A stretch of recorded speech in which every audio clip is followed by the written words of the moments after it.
చేసుకుని మాట్లాడాలంటే ఏ రకంగా కుదురుతుంది సార్? Okay right. అన్నగారు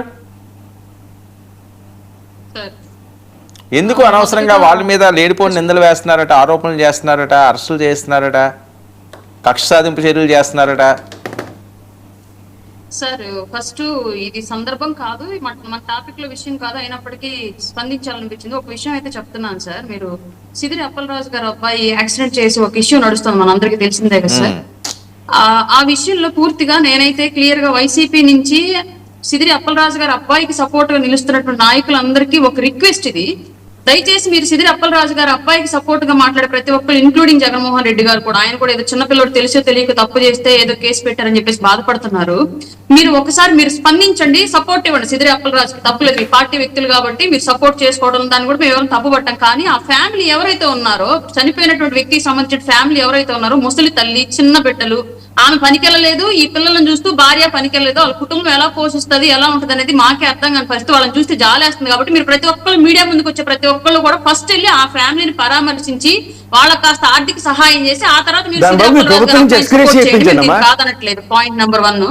పాయింట్ నెంబర్ 2, ఇందాక సార్ అన్నారు కృష్ణాంజనేయులు గారు, బాలినేని గారి భూకుంభకోణాలు అని చెప్పేసి అది మాట్లాడారు సార్. ఆయన ఓపెన్ గానే ఇప్పుడు కూడా సేమ్ ఆయన మొన్నటి దాకా కూడా పవన్ కళ్యాణ్ గారు రీసెంట్ గా పర్టికులర్లీ చెప్పక ముందు వరకు కూడా స్థానికంగా ఉన్నటువంటి కూటమిలోనే ఆయన ఆపోజిట్ వర్గం వాళ్ళు కూడా ఇవే ఆరోపణలు చేస్తే ఆయన ఓపెన్ గానే ఛాలెంజ్ చేశాడు సార్. నేను నిజంగానే ఓపెన్ గా చెప్తాను, నేను భూకుంభకోణం చేశాను అని కనుక మీరు నిరూపించగలిగితే, ఇప్పుడు ప్రభుత్వం మనదే ఉంది, అయినా మీరు నాకు యాంటీగా కొందరు ఇక్కడ నాయకులు, లోకల్ నాయకులు మాట్లాడుతున్నారు. మీరు చంద్రబాబు నాయుడు గారితో మాట్లాడండి, లోకేష్ గారితో మాట్లాడండి, పవన్ కళ్యాణ్ గారితో మాట్లాడండి. నేను భూకుంభకోణాలు చేశానని కనుక నిరూపించగలిగితే నేను రాజకీయాలు వదిలేస్తాను ఆయన ఓపెన్ గానే చెప్పారు. ఇప్పటికి కూడా అదే స్టేట్మెంట్ మీద ఆయన ఉన్నారు. మీరు గత ప్రభుత్వంలో వైసీపీ ఏం చేసిందో తెలీదు, ఆ రూమర్ లింక్ చేయండి, ఇంటర్నల్ గా జరిగినటువంటి వ్యాపార లావాదేవీల మధ్య జరిగినటువంటి అంశాలు అవి మాకు తెలుసు. బట్ అవి మీడియా ముఖంగా మేము ఇక్కడ అప్రస్తుతం అవన్నీ చర్చించడం కూడా, బట్ మీరు అడిగారు కాబట్టి ఆ విషయాన్ని నేను చెప్తా ఉన్నాను.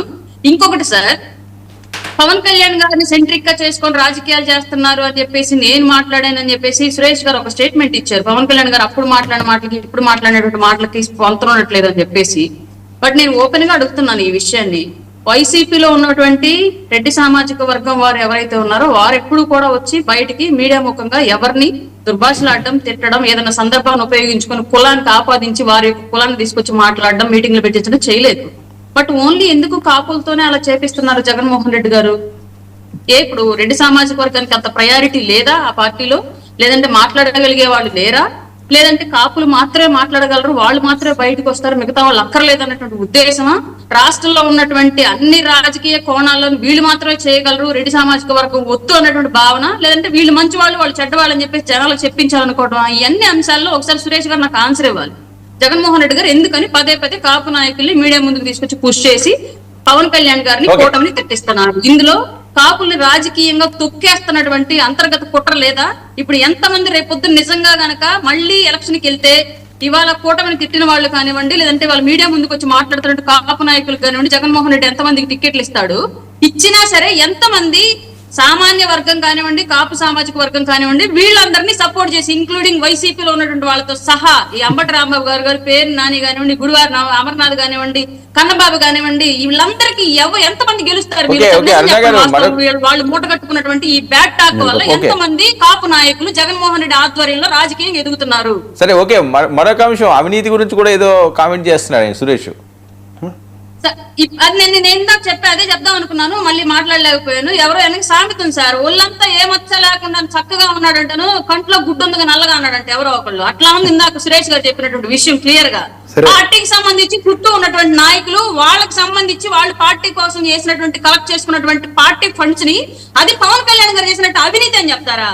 మరి సండూర్ పవర్ భూములు ఏం చెప్తారు, సరస్వతి పవర్ భూములు ఏం చెప్తారు, వేల కోట్ల ఆస్తులు, తండ్రి ముఖ్యమంత్రి ఎలక్షనప్పుడు ఇట్లా ఉన్నటువంటి ఆస్తులు, కొడుకు ఎంపీ అయ్యే టైంకి తండ్రి ఆస్తులు కొడుకు ఆస్తులు కలిపి వేల కోట్లకు పడగొట్టినటువంటి ఆస్తులు ఏమని చెప్తారు? అయ్యే అవినీతి కేసులు కాదా?